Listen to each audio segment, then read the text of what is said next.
حضور ایک دفعہ کہیں نکل گئے مکے سے باہر، مختلف وادیاں ہیں، پہاڑ ہیں، پہاڑوں کے مابین وادیاں. ایک وادی میں آپ نے دیکھا وہ قبیلہ آ کر پڑاؤ ڈالے ہوئے ہیں، انتہائی مفلوق الحال، بھوک کی وجہ سے جسم سوکھ کر کانٹے ہوئے ہیں، تن پر کپڑے نہیں ہیں.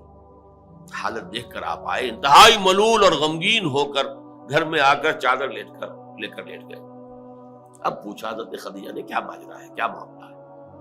آپ نے فرمایا میں گیا تھا باہر فلاں وادی میں، میں نے یہ دیکھا فلاں گھاٹی میں قبیلہ ہے، پڑاؤ ڈالے ہوئے ہیں اور یہ حال ہے.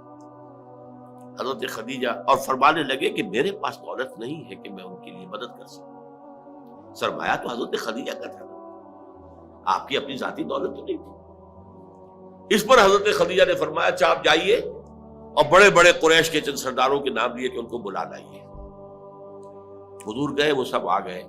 اتنی دیر میں اتنا بڑا ڈھیر اشرفیوں کا حضرت خدیجہ نے لگا دیا کہ جب حضور آ کر بیٹھے تو اس کے پیچھے چھپ گئے اور پھر کہا ان سرداران قریش سے مخاطب ہو کر آپ سب لوگ گواہ رہے، میں نے یہ ساری دولت محمد کے حوالے کی صلی اللہ علیہ وسلم، وہ جیسے چاہیں اسے خرچ کریں. تو ایسی بیوی جس نے ساتھ دیا. میں اگر اس موضوع پر چونکہ میرے کچھ خاص احساسات ہیں اس میں وہ بیان کروں گا تو پھر بہت وقت نکل جائے گا کہ حضرت خدیجہ رضی اللہ تعالیٰ عنہ کا کیا مقام تھا جسے ہم میں سے اکثر نہیں جانتے. ہمارے ہاں تو جیسے ہے گرفتار ابو بکر و علی ہوشیار باش، یا ابو بکر کی فضیلت رضی اللہ تعالیٰ عنہ اہل سنت کے نزدیک یا اہل تشیع کے حضرت علی کی فضیلت اسی میں ہے، گرفتار ہے، اسی میں جھگڑا ہے. اسی طرح عائشہ اور فاطمہ کا جھگڑا ہے.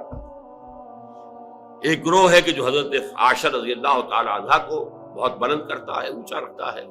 دوسرا گروہ ہے جو حضرت فاطمہ رضی اللہ تعالی عنہا. لیکن یہ کہ حضرت خدیجہ الکبریٰ کا ذکر نہیں ملتا، بہت کم ملتا. بلکہ میں نے جب ابھی شاید 2-3 سال ہوئے ہیں جب میں گیا تھا ایران، اور وہاں کے اچھے مشاہدات میں سے تہران کے ایک یہ بھی تھا کہ انہوں نے خالص خواتین کی یونیورسٹی قائم کی.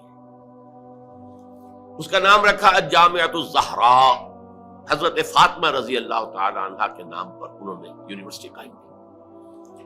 تو جب ایک ملاقات میں ان کا وہ ٹاپ کا سٹاف وغیرہ جمع تھا یونیورسٹی کا، میں نے کہا کاش آپ نے اس کا نام جامعۃ الخدیجہ الکبریٰ رکھا ہوتا تو چونکے.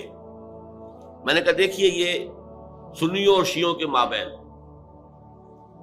مدرسۃ العائشہ للبنات، یعنی جو بھی کوئی رکھے گا یہاں پہ مدرسہ بنائے گا سنیوں میں سے، خاص طور پر اہل حدیث جنہیں عرف عام میں وہابی کہتے ہیں، وہ حضرت عائشہ کے نام پر مدرسہ بنائیں گے. بچیوں کے لیے مدرسہ حضرت عائشہ کے نام، شیعہ ہوں گے تو حضرت فاطمہ زہرا کے نام پر. لیکن حضرت فاطمہ کی والدہ حضرت خدیجہ جو صدیقۃ الکبریٰ ہیں، ان کے نام کے ساتھ کبریٰ اس لیے جمع ہوا ہے. صدیق اکبر، الصدیق الاکبر ہیں حضرت ابو بکر رضی اللہ تعالیٰ عنہ، الصدیقۃ الکبریٰ، جیسے حضرت مریم کے بارے میں آتا ہے قرآن میں کان امہ صدیقہ. تو اس امت کی الصدیقۃ الکبریٰ حضرت خدیجہ رضی اللہ تعالیٰ عنہا. ایک مرتبہ حضور صلی اللہ علیہ وسلم اسی طرح جو بھی نیا تجربہ تھا عالم ملکیت اور عالم بشریت کے درمیان اتصال کا، اور جس کی وجہ سے ایک خوف کی سی کیفیت، ایک تشویش کا سا انداز.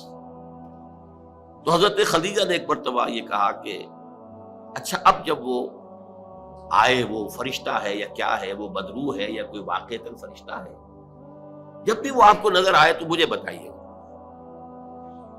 حضرت جبرائیل آئے، حضور نے فرمایا وہ آگے. اب ذرا نوٹ کیجئے، حضرت خدیجہ نے اپنے بال کھول دیے، اپنی آغوش میں حضور کو لے لیا اور پوچھا کہ کیا اب بھی نظر آ رہا ہے؟ آپ نے فرمایا نہیں. فرمایا یقیناً یہ فرشتہ ہے، یہ کوئی بدروح نہیں ہے، فرشتہ ہے جس نے حیا کی ہے. اگر کوئی بدروح ہوتی تو لذت لیتی، وہ غائب نہ ہوتی.